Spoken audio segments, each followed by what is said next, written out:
Hello everyone, welcome to my channel. ನಾನು ನಿನ್ನೆ ಏನು ಅಪ್ಲೋಡ್ ಮಾಡಿದ್ದೆ ಅಂದರೆ ಹಬ್ಬದ್ದು ಪ್ರಿಪ್ರೇಷನ್ ಲಾಗು, ಇದು ಅದರದ್ದೇ ಕಂಟಿನ್ಯೂಷನ್ ಲಾಗು. ನೈಟ್ನಂತೂ ನಾನು ಮಲಗಲೇ ಇಲ್ಲ. ನಾನು ಅಂತಲ್ಲ, ಆಲ್ಮೋಸ್ಟ್ ಯಾರು ಮಲಗಲ್ಲ ಅನ್ಕೋತೀನಿ. ಯಾಕಂದರೆ ನಮಗೆ ಮಲ್ಕೊಂಡ್ರೂ ಕೂಡ ನಿದ್ದೆನೂ ಬರಲ್ಲ. ಹಾಗಾಗಿ ನಾನು ಅಂದರೆ ಅದು ಪ್ರಿಪ್ರೇಷನ್ ಅದು ಇದು ಮಾಡ್ಕೊಳ್ಳೋ ಅಷ್ಟೊತ್ತಿಗೆ ಒಂದು 11:30 12 ಆಗಿಬಿಟ್ಟಿತ್ತು. ಆಮೇಲೆ 1 ಅವರ್ ನಾನು ರೆಸ್ಟ್ ಕೂಡ ಮಾಡಿ, ಅಂದರೆ ಸಿಕ್ಕಾಪಟ್ಟೆ ಬ್ಯಾಕ್ ಪೈನ್ ಬಂದಿತ್ತು. ಹಂಗಾಗಿ ಸ್ವಲ್ಪ 1 ಅವರ್ ರೆಸ್ಟ್ ಮಾಡಿ 1 ಹಂಗೆ ಸ್ನಾನ ಕೂಡ ಮಾಡ್ಕೊಂಡು ಬಂದು ಕೆಲಸನ ಶುರು ಮಾಡ್ತಾಯಿದ್ದೀನಿ. ಅಂದರೆ ಫಸ್ಟು ಬೇಳೆನ ಬೇಯಕ್ಕೆ ಇಟ್ಕೊಂಡು, ನಾನು ಒಬ್ಬಟ್ಟಿಗೆ ಹೂರಣ ಕೂಡ ರೆಡಿ ಮಾಡ್ಕೊಂಡಿರಲಿಲ್ಲ. ಹಾಗಾಗಿ ಬೇಳೆನೆಲ್ಲ ಬೇಯಕ್ಕೆ ಇಟ್ಕೊಂಡು ದೇವರಿಗೆ ಅಲಂಕಾರ ಮಾಡ್ಕೊಳ್ಳೋಣ ಅಂತ ಹೂವು ಎಲ್ಲ ಫ್ರಿಜ್ಜಲ್ಲಿ ತುಂಬಿಟ್ಟಿದ್ದೆ. ನಿಜವಾಗ್ಲೂ ಫ್ರಿಜ್ಜಲ್ಲಿ ಬರೀ ಹೂವನ್ನೇ ತುಂಬಿದ್ದೆ ಅಂತ ಹೇಳ್ಬೋದು. ಎಲ್ಲ ಕವರ್ಗಳಲ್ಲೂ ಹೂವನ್ನ ಜಾಸ್ತಿನೇ ತುಂಬಿಟ್ಟಿದ್ದೆ. ಈ ಸಲ ಅಂತೂ ಬಾಗಿಲಿಗೆ ಹಾಕೋದಕ್ಕೆ ಚೆಂಡು ಹೂವು ತೊಗೊಂಡು ಬಂದಿದ್ದೆ. ಅದು ತುಂಬಾ ದಪ್ಪ ದಪ್ಪ ಇರುತ್ತಲ್ವ, ಫುಲ್ಲು ಹೂವನ್ನೇ ತುಂಬೋಗಿತ್ತು. ಹಂಗಾಗಿ ಹೂವನ್ನೆಲ್ಲ ತೆಗ್ದಿಟ್ಕೊಂಡು ಆಚೆ ಕೂಡ ಒರೆಸಿ ರಂಗೋಲಿ ಹಾಕಿ, ನಿಜವಾಗ್ಲೂ ನಾನು ಪ್ರತಿ ಹಬ್ಬದಲ್ಲೂ ಬಣ್ಣ ಎಲ್ಲ ತುಂಬ್ತಿದ್ದೆ. ಇವತ್ತು ಬಣ್ಣ ಎಲ್ಲ ತುಂಬ್ಕೊಂಡು ಕೂತ್ಕೊಂಡ್ರೆ ಆಗಲ್ಲ ಅಂದ್ಬಿಟ್ಟು ಸಿಂಪಲ್ಲಾಗಿ ಒಂದು ರಂಗೋಲಿನ ಹಾಕಿ ಬಂದೆ ಅಷ್ಟೇ. ಬಣ್ಣ ಹಾಕಿದರೂ ಕೂಡ ವೇಸ್ಟ್ ಆಗೋದು ಅಂತ ಅನ್ಕೋತೀನಿ. ಯಾಕೆಂದರೆ ಇವತ್ತು ಮಳೆ ಅಂತೂ 4 ಗಂಟೆಗೇ ಶುರುವಾಯಿತು. ಹಬ್ಬದ ದಿವಸ ಬಣ್ಣ ಹೋಗಲಿ, ಹಾಕಿರೋ ರಂಗೋಲಿನೇ ಕೂಡ ಹೋಯಿತು. ಹಾಗಾಗಿ ನಾನು ಬಣ್ಣ ಹಾಕ್ಕೊಂಡು ಕೂತ್ಕೊಂಡ್ರೆ ಟೈಮ್ ಆಗುತ್ತೆ, ಮತ್ತು ಒಬ್ಬಟ್ಟು ಬೇರೆ ಮಾಡ್ಕೋಬೇಕಿತ್ತಲ್ವ. ಹಂಗಾಗಿ ಆ ಟೆನ್ಷನ್ನಲ್ಲಿ ನಾನು ಬಣ್ಣ ಏನೋ ಹಾಕಕ್ಕೆ ಹೋಗಲಿಲ್ಲ. ಹೋಗಲಿ ಬಿಡು, ರಂಗೋಲಿ ಹಾಕಿದರೆ ಸಾಕಲ್ವ ಅಂದ್ಕೊಂಡು. ಅಂದರೆ ಯಾವಾಗಲೂ ನಾನು ಹಿಂದಿನ ದಿವಸನೇ ಹೂರಣನ ತೆಗೆದಿಟ್ಕೋತಿದ್ದೆ. ಆದರೆ ಬೇಡ ಬಿಡು, ಬೇಗ ಹೆಂಗೂ ಮಲಗಲ್ಲ ಅಲ್ವಾ, ಹಾಗಾಗಿ ಬೆಳಗ್ಗೆನೇ ಮಾಡ್ಕೊಳ್ಳೋಣ ಅಂದ್ಕೊಂಡು ಫಸ್ಟು ಹೂರಣ ಎಲ್ಲ ರುಬ್ಕೊಂಡು ಒಬ್ಬಟ್ಟನ್ನ ತಟ್ಕೊತಾ ಇದ್ದೀನಿ. ಅಂದರೆ ಒಂದು 5 ಅಷ್ಟೇ ಮಾಡಿಕೊಂಡೆ ಸದ್ಯಕ್ಕೆ. ಅಂದರೆ ನೈವೇದ್ಯಕ್ಕೆ ಇಡೋಕ್ಕೆ 5 ಇಟ್ಬಿಟ್ಟು ಪೂಜೆನ ಮಾಡ್ಕೊಳ್ಳೋಣ, ಆಮೇಲೆ ಊಟದ ಟೈಮ್ಗೆ ಮಾಡ್ಕೊಂಡ್ರಾಯ್ತು ಅಂತ ಒಂದು 5 ಒಬ್ಬಟ್ಟು ಅಷ್ಟೇ ತಟ್ಕೊಂಡೆ ನಾನು. ನಮಗೆ ನಿಜವಾಗ್ಲೂ ಬೆಳಗ್ಗೆ ಹೊತ್ತು ಯಾವ್ದು ಮಾಡಬೇಕು ಯಾವ್ದು ಬಿಡಬೇಕು ಅನ್ನೋದು ಗೊತ್ತಾಗ್ತಿರಲ್ಲ. ಅದರಲ್ಲೂ ಒಬ್ಬರೇ ಹೆಣ್ಮಕ್ಳಾಗ್ಬಿಟ್ರಂತೂ ಆಲ್ಮೋಸ್ಟು ಮನೇಲಿ ಹೆಣ್ಮಕ್ಳಿದ್ರೆ ಓಕೆ, ನಮ್ಮ ಮನೇಲಿ ಇಬ್ಬರು ಗಂಡು ಮಕ್ಕಳಲ್ವ. ಪಾಪ ಅವನ್ನ ಎದ್ದು ಸ್ನಾನ ಮಾಡ್ಕೊಂಡು ಬಂದ್ರಿ ಅಂದ್ರೇ ಮಾಡೋದು ಕಷ್ಟ. ಅವರು ಪ್ರತಿ ವರ್ಷ ಎದ್ದು ಬರ್ತಿರ್ಲಿಲ್ಲ. ನಾನು ಮಹಾಮಂಗಳಾರತಿ ಎಲ್ಲ ಮಾಡಿದ್ಮೇಲೆ ಎದ್ದು ಬರ್ತಿದ್ರು. ಆದರೆ ಈ ಸಲ ಮಾತ್ರ ಇಲ್ಲ, ನೀವು ಜೊತೆಗೆ ಬನ್ನಿ, ಹಂಗಾಗಿ ಎಲ್ಲರೂ ಒಟ್ಟಿಗೆ ಬಂದಮೇಲೆ ಪೂಜೆ ಮಾಡ್ತೀನಿ ಅಂತ ಒಂದು 4:30ಗೆಲ್ಲ ಅವರನ್ನು ಕೂಡ ಎಬ್ಬಿಸಿ ನಾನು ಪ್ರತಿಯೊಂದು, ನನ್ನ ಹಸ್ಬೆಂಡ್ ಮಾತ್ರ ಪಾಪ ಬೇಗ ಎದ್ದರು ನನ್ನ ಜೊತೆನೇ. ಅವರು ಇಲ್ಲಿ ಪಾಪ ಹೂವು ಹಾಕೋದಕ್ಕಾಗಲಿ ಪ್ರತಿಯೊಂದಕ್ಕೂ ಅವರೂ ರೆಡಿ ಮಾಡ್ಕೋತಿದ್ರು. ಅಂದರೆ ಫೋಟೋಗಳಿಗೆ ಮೇಲೆಲ್ಲ ಹಾಕೋಕ್ಕಾಗಲ್ಲ, ಅವರು ಹೂವು ಎಲ್ಲ ಹಾಕೋದು ಮತ್ತು ತಟ್ಟೆ ತುಂಬಿಟ್ಟಿದ್ವಲ್ಲ ಅದನ್ನೆಲ್ಲ ಜೋಡಿಸೋದು ಅಂಥದ್ದನ್ನೆಲ್ಲ ಮಾಡಿದರು. ಆಮೇಲೆ ಎಲ್ಲ ರೆಡಿ ಮಾಡಿಕೊಂಡು ಕಂಕಣನ ಕಟ್ಕೋಬೇಕು. ನಾವು ಯಾವುದೇ ಪೂಜೆ ಮಾಡಬೇಕು ಅಂದರೂ ಫಸ್ಟು ಕಂಕಣನ ಕಟ್ಟಿಸ್ಕೊಂಡು ಆಮೇಲೆ ಪೂಜೆನ ಮಾಡ್ಕೋಬೇಕು. ಹಾಗಾಗಿ ಅವರು ಫಸ್ಟು ನನಗೆ ಕಂಕಣ ಕಟ್ಟಿದ್ರು, ಆಮೇಲೆ ಅವ್ರಿಗೂ ಕೂಡ ಕಂಕಣ ಕಟ್ಟಿ ಎಲ್ಲ ರೆಡಿ ಆಗೋ ಅಷ್ಟರೊಳಗೆ ಮಕ್ಕಳು ಕೂಡ ಎದ್ದು ಬಂದರು.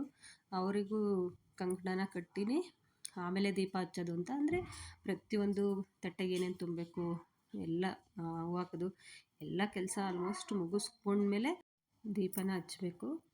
ಹಾಗಾಗಿ ಎಲ್ಲ ಯಾವುದೂ ಬ್ಯಾಲೆನ್ಸ್ ಉಳಿಸ್ಕೊಳ್ದಂಗೆ ಎಲ್ಲ ರೆಡಿ ಮಾಡ್ಕೋಬೇಕು.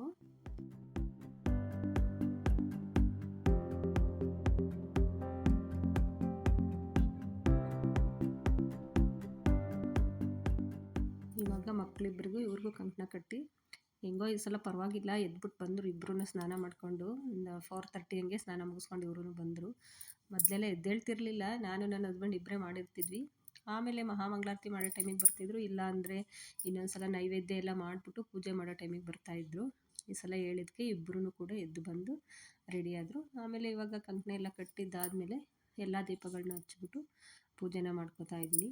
ನಿಜವಾಗ್ಲೂ ಅನಿಸುತ್ತೆ ಒಂದೊಂದು ಸಲ ಇಂಥ ಟೈಮಲ್ಲಿ ಒಬ್ಬರೇ ಅಂತೂ ಕೆಲಸ ಮಾಡೋಕ್ಕಾಗೋದೇ ಇಲ್ಲ. ಎಷ್ಟು ಕೆಲಸ ಮಾಡಲಿ ಮುಗಿತಾನೇ ಇರಲ್ಲ. ಆದರೂ ಏನೋ ಒಂಥರ ಖುಷಿನೂ ಇರುತ್ತೆ ನಮಗೆ. ಎಷ್ಟು ಕಷ್ಟಪಟ್ಟು ಮಾಡ್ತೀವಿ, ಆದರೂ ಅದು ಕಷ್ಟ ಅನಿಸಲ್ಲ. ಏನೋ ಆ ದೇವತೆನೇ ಅಷ್ಟೊಂದು ಶಕ್ತಿ ಕೊಡ್ತಾಳೋ ಏನೋ. ನಿಜವಾಗ್ಲೂ ಎಲ್ಲರೂ ಅಷ್ಟೊಂದು ನಿದ್ದೆಗೆ ಹಿಡ್ಕೊಂಡು ಆಲ್ಮೋಸ್ಟ್ ಎಲ್ಲರೂ ಬ್ರಾಹ್ಮಿ ಮುಹೂರ್ತದಲ್ಲೇ ಪೂಜೆ ಮಾಡಬೇಕು ಅಂದ್ಕೊಂಡು ಪೂಜೆನ ಮಾಡ್ತಾರೆ. ನಾನು ಅಷ್ಟೇ, ಈ ಸಲ ಅಂತೂ ಒಂದು 5:15ಗೆಲ್ಲ ನಂದು ಪೂಜೆ ಆಗೋಗಿತ್ತು. ಏಕೆಂದರೆ ನನ್ನ ಹಸ್ಬೆಂಡ್ ಫಸ್ಟ್ ಶಿಫ್ಟ್ ಹೋಗಬೇಕಿತ್ತು, ಅವರು ರಜಾ ಕೂಡ ಹಾಕ್ಕೊಳ್ಳಲ್ಲ ಅಂದರು. ಹಂಗಾಗಿ ನಾನು ಬೇಗನೆ ಮುಗಿಸ್ಕೊಳ್ಳೋಕ್ಕೋಸ್ಕರ ಅದಕ್ಕೆ ಮಲಗಲಿಲ್ಲ ಅಷ್ಟೇ. ಏಕೆಂದರೆ ಅವರು ಆಮೇಲೆ 5:15 ಆಗಿಬಿಟ್ರೆ ಪೂಜೆ ಮುಗ್ದಿಲ್ಲ ಅಂದರೂ ಹೋಗ್ಬಿಡ್ತಾರೆ. ಅವರು ಡ್ಯೂಟಿಗೆ ಅಂದರೆ ಹೋಗಲೇಬೇಕು ಪಕ್ಕ, ಆ ಥರ. ಹಾಗಾಗಿ ನಾನು ಎಷ್ಟು ಬೇಗ ಸಾಧ್ಯನೋ ಅಷ್ಟು ಬೇಗ ಸ್ವಲ್ಪ ಕೆಲಸ ಮುಗಿಸ್ಕೊಳ್ಳೋಕ್ಕೆ ಟ್ರೈ ಮಾಡಿದೆ. ಆಮೇಲೆ ಪೂಜೆನೂ ಅಷ್ಟೇ ಚೆನ್ನಾಗಾಯಿತು ಅಂತಲೇ ಹೇಳ್ಬೋದು. ಕರೆಕ್ಟ್ ಟೈಮಿಗೆ ನಾನು ಯಾವ ಟೈಮಿಂಗ್ಸ್ ಅಂದ್ಕೊಂಡಿದ್ದೆ ಅದೇ ಪೂಜೆನೂ ಕೂಡ ಮುಗಿಸ್ಕೊಂಡೆ.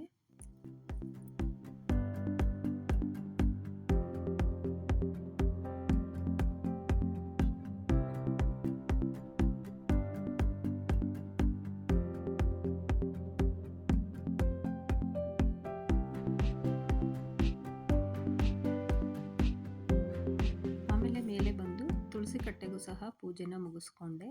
ಅಂದರೆ ಫಸ್ಟೇ ರಂಗೋಲಿ ಎಲ್ಲ ಹಾಕಿ ರೆಡಿ ಮಾಡಿ ದೀಪ ಎಲ್ಲ ಹಚ್ಚಿ ಹೋಗಿದ್ದೆ. ಆಮೇಲೆ ಪೂಜೆ ಕೂಡ ಮಾಡಿ ಅಂದರೆ ನಿಜವಾಗ್ಲೂ ಅಂದರೆ ನಾವು ಮಾಡಿರೋದು ನಮಗೆ ಸ್ಯಾಟಿಸ್ಫ್ಯಾಕ್ಷನ್ ಅನಿಸುತ್ತೆ. ಪೂಜೆ ಆಗಲಿ, ಡೆಕೋರೇಷನ್ ಆಗಲಿ, ಅಮ್ಮನವರ ಅಲಂಕಾರ ಆಗಲಿ, ಪ್ರತಿಯೊಂದೂ ಅಷ್ಟೇ.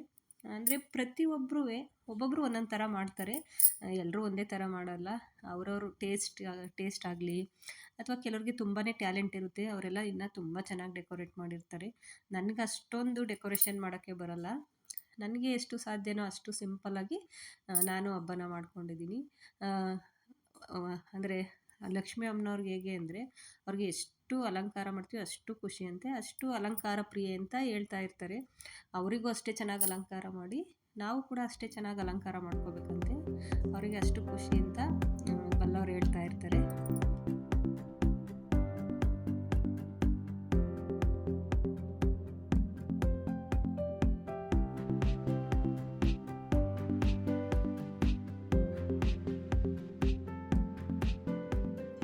ನಾನು ವರಮಹಾಲಕ್ಷ್ಮಿ ಹಬ್ಬ ಮಾಡೋಕ್ಕೆ ಈ ವರ್ಷಕ್ಕೆ 3 ವರ್ಷ ಆಗುತ್ತೆ. ಸೊ ನಾನು ಹಂಗಾಗಿ ಇನ್ನೂ ನನ್ನ ಹತ್ರ ಬೆಳ್ಳಿ ಐಟಮ್ಸ್ ಆಗಲಿ, ಯಾವುದೋ ಡೆಕೋರೇಷನ್ದಾಗಲಿ ಅಷ್ಟೊಂದೇನು ತೊಗೊಂಡಿಲ್ಲ. ವರ್ಷ ಎಷ್ಟಾಗುತ್ತೆ ಅಷ್ಟು ಒಂದೊಂದು ತೊಗೊಳ್ಳೋಣ ಅಂದ್ಕೊಂಡು ನಾನು ಏನಿದೆ ಅದರಲ್ಲೇ ಮಾಡ್ತಾಯಿದ್ದೀನಿ. ನಾನು ಎಲ್ಲ ಬೇಡ್ಕೊಳ್ಳೋದು ಅಷ್ಟೇ, ಪ್ರತಿ ವರ್ಷ ಏನಾದರೂ ಒಂದು ತೊಗೊಳ್ಳೋ ಥರ ಮಾಡಮ್ಮ ಅಂತ ಕೇಳ್ಕೊತಾ ಇರ್ತೀನಿ. ನಮ್ಮಂಥವರೆಲ್ಲ ಒಂದೇ ಸಲ ಎಲ್ಲ ತೊಗೊಂಡು ಇಟ್ಕೋತೀವಿ ಅನ್ನೋಕ್ಕಾಗಲ್ಲ. ನಮ್ಮ ಕೈಲಿ ಎಷ್ಟು ಸಾಧ್ಯನೋ ಅಷ್ಟು ಪ್ರತಿ ವರ್ಷ ಒಂದೊಂದು ತೊಗೊಂಡು ಮಾಡ್ಕೊಂಡು ಹೋದರೆ ಆಯಿತು. ಕೆಲವರು ತುಂಬ ವರ್ಷದಿಂದ ಮಾಡಿರ್ತಾರಲ್ವ, ಅವರೆಲ್ಲ ಪ್ರತಿಯೊಂದು ಐಟಮ್ನ ಇಟ್ಕೊಂಡಿರ್ತಾರೆ. ನಾನು ಇವಾಗ ಶುರು ಮಾಡಿರೋದ್ರಿಂದ ನನ್ನ ಹತ್ರ ಏನಿದೆ ಅದು ಅಷ್ಟರಲ್ಲೇ ಮಾಡಿ ಮುಗಿಸ್ಕೋತೀನಿ. ಮತ್ತು ಪೂಜೆಯಲ್ಲಾಗಲಿ ಯಾವುದೇ ವಿಷಯದಲ್ಲಾಗಲಿ ನಮ್ಮ ಹತ್ರ ಏನಿರುತ್ತೆ ಅದರಲ್ಲೇ ಅಡ್ಜಸ್ಟ್ ಮಾಡ್ಕೊಂಡು ನಾವು ಪೂಜೆನ ಕೂಡ ಮಾಡ್ಕೋಬೇಕಾಗುತ್ತೆ. ಏನು ಪ್ರತಿಯೊಂದು ವಸ್ತುನೂ ಇಟ್ಕೊಂಡೆ ಪ್ರತಿಯೊಂದು ಅಲಂಕಾರಕ್ಕಾಗಲಿ ಡೆಕೋರೇಷನ್ಗಾಗಲಿ ಎಲ್ಲರೂ ಇಟ್ಕೊಂಡೇ ಮಾಡಲ್ಲ. ನಮಗೆ ಎಷ್ಟು ಸಿಂಪಲಾಗಿ ಸಾಧ್ಯನೋ ಅಷ್ಟು ಸಿಂಪಲಾಗಿ ಕೂಡ ಮಾಡ್ಕೋಬೋದು. ಹೇಳಲ್ವ ಪೂಜೆ ವಿಷಯದಲ್ಲಿ ಏನು ಹಾಗೆ ಮಾಡಬೇಕು ಹೀಗೆ ಮಾಡಬೇಕು ಅಂತ ಏನಿಲ್ಲ. ಮತ್ತು ಒಬ್ಬೊಬ್ಬರು ಹೇಳ್ತಾರೆ ಬೆಳಗ್ಗೆ ಬ್ರಾಹ್ಮಿ ಮುಹೂರ್ತದಲ್ಲೇ ಮಾಡಬೇಕು ಅಂತ, ಒಬ್ಬೊಬ್ರು ಹೇಳ್ತಾರೆ ಇಲ್ಲ ಗೋಧೂಳಿ ಸಮಯದಲ್ಲಿ ಮಾಡಬೇಕು ಅಂತ. ಹಾಗೆ ಒಬ್ಬೊಬ್ರದ್ದು ಒಂದೊಂದು ಅಭಿಪ್ರಾಯ ಕೂಡ ಇರುತ್ತೆ ಈ ಪೂಜೆ ವಿಷಯದಲ್ಲಿ.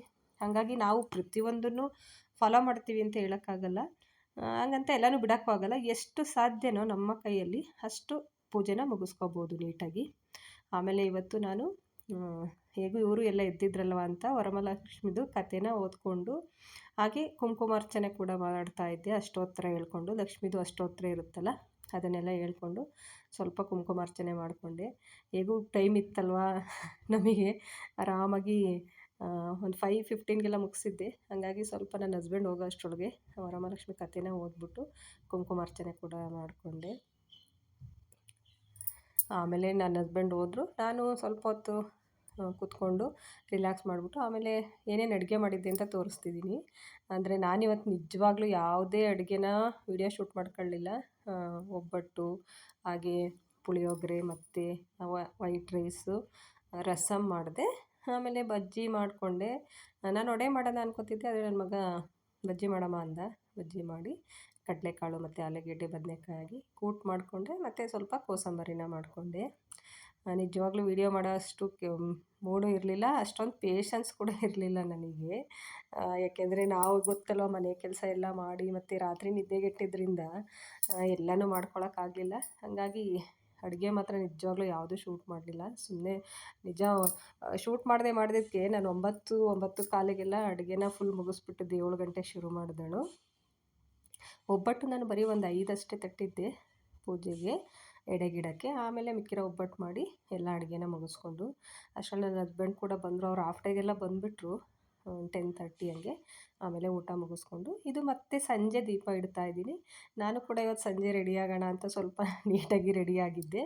ಬೆಳಗ್ಗೆ ಅಂತೂ ಟೈಮ್ ಇರಲ್ಲ, ಹೆಂಗೆ ಬೇಕು ಹಂಗೆ ರೆಡಿ ಅಂದರೆ ಸ್ನಾನ ಮಾಡ್ಕೊಂಡು ಅಷ್ಟೇ ಪೂಜೆನ ಮಾಡ್ಕೊಂಡಿರ್ತೀವಿ. ಆವಾಗೆಲ್ಲ ರೆಡಿ ಆಗ್ತಾ ಕೂತ್ಕೊಂಡ್ರೆ ಯಾವುದೇ ಕೆಲಸ ಆಗಲ್ಲಲ್ವ.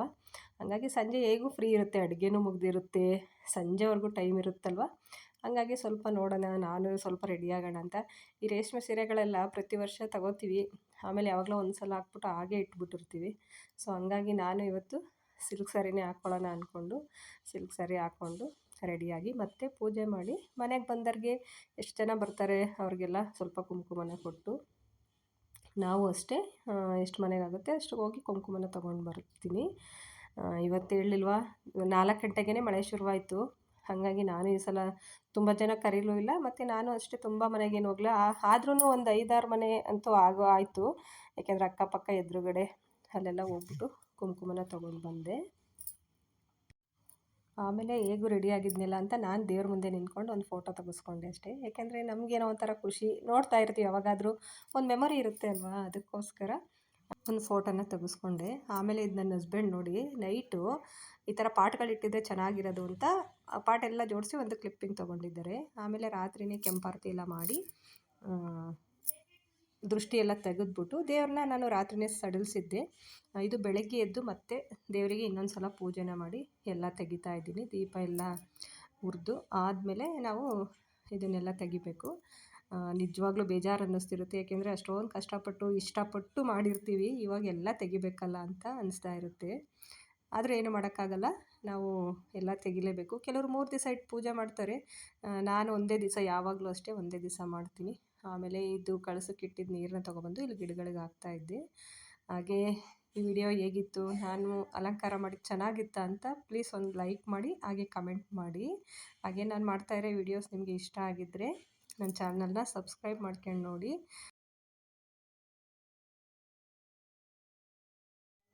ಹಾಗೆ ಈ ವಿಡಿಯೋ ಇಷ್ಟ ಆಗಿದ್ದರೆ ಒಂದು ಲೈಕ್ ಮಾಡಿ, ಮತ್ತೆ ಸಬ್ಸ್ಕ್ರೈಬ್ ಮಾಡಿ. Thank you so much. See you in the another vlog. Bye bye, take care.